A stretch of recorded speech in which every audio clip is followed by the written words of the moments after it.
Hello everyone. Now we are going to discuss types of letter of credit. Letter of credit already पिछली video में discuss हो चुका है, तो अभी हम उसी रेंज में आगे अगला टॉपिक आज पढ़ने जा रहे हैं, that is letter of credit के कितने टाइप्स होते हैं। तो सबसे पहले we will talk about revocable letter of credit and irrevocable letter of credit.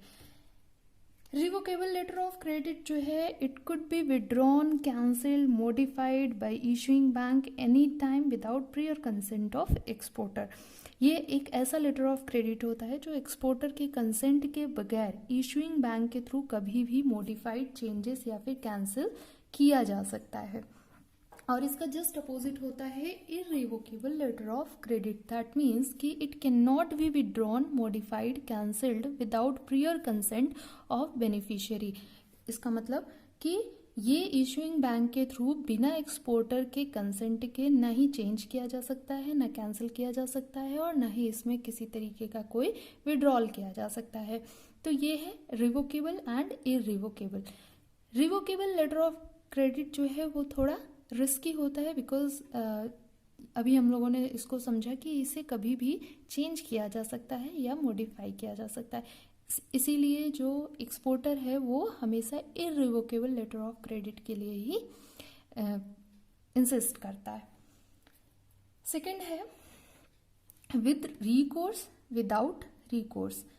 With recourse में जो एक्सपोर्टर है वो लाइबल होता है किसके लिए? नेगोशिएटिंग बैंक के लिए। किस केस में? In case of default.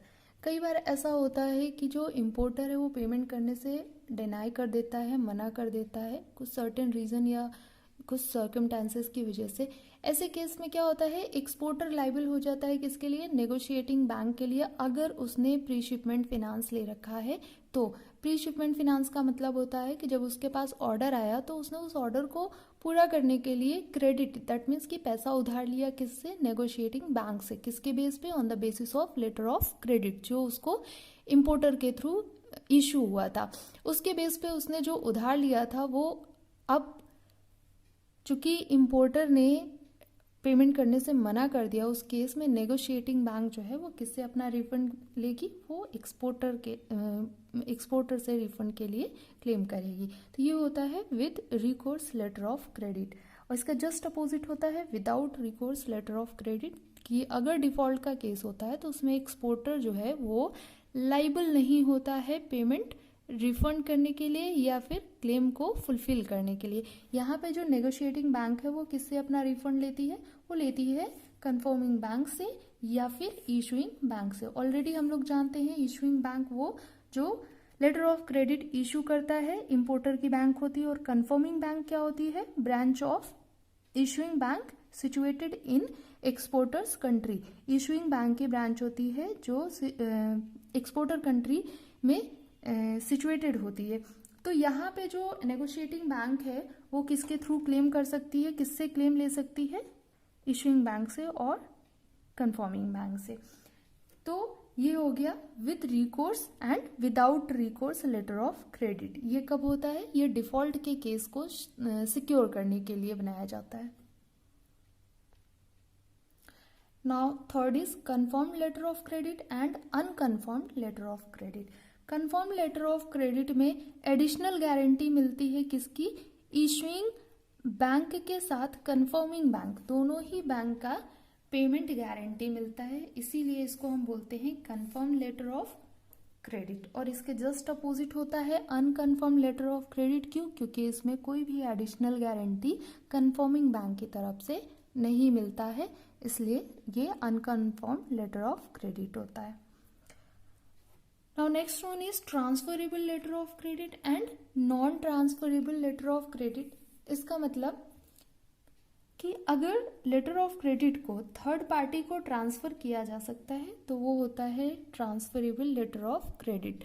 तो ये कई केसेस, ये बेसिकली रॉ मटेरियल परचेज करने के लिए जो सप्लायर्स होते हैं उनको हम थर्ड पार्टी यहाँ पे कंसीडर करते हैं, और अगर उनके फेवर में भी उसे ट्रांसफर किया जा सकता है, लेटर ऑफ क्रेडिट को ट्रांसफर किया जा सकता है, तो ये होगा ट्रांसफरेबल लेटर ऑफ क्रेडिट। लेकिन अगर इस टाइप का जो भी लेटर ऑफ क्रेडिट इशू होना है तो ये एक्सपोर्टर को पहले से ही इशूइंग बैंक को इन्फॉर्म करना पड़ता है रिगार्डिंग दिस। उसके जस्ट अपोजिट होता है non transferable letter of credit. That means कि ये किसी भी थर्ड पार्टी के फेवर में ट्रांसफर नहीं किया जा सकता है, that is non transferable letter of credit. और जो मैक्सिमम लेटर ऑफ क्रेडिट होते हैं वो non transferable letter of credit होते हैं।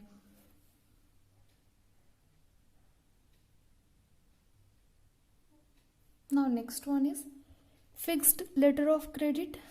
Fixed letter of credit is issued for fixed amount and for a fixed period of time. LC is valid till the exhaustion of fixed amount or expiry of the stipulated time.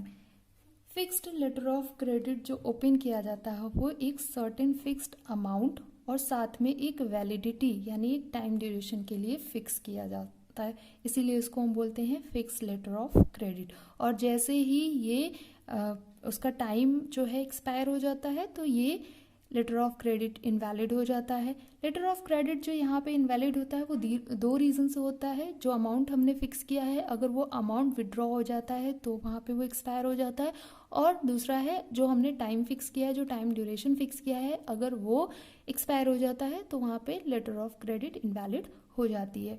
तो ये fix letter of credit है जो एक fixed amount plus fixed duration के लिए open की जाती है।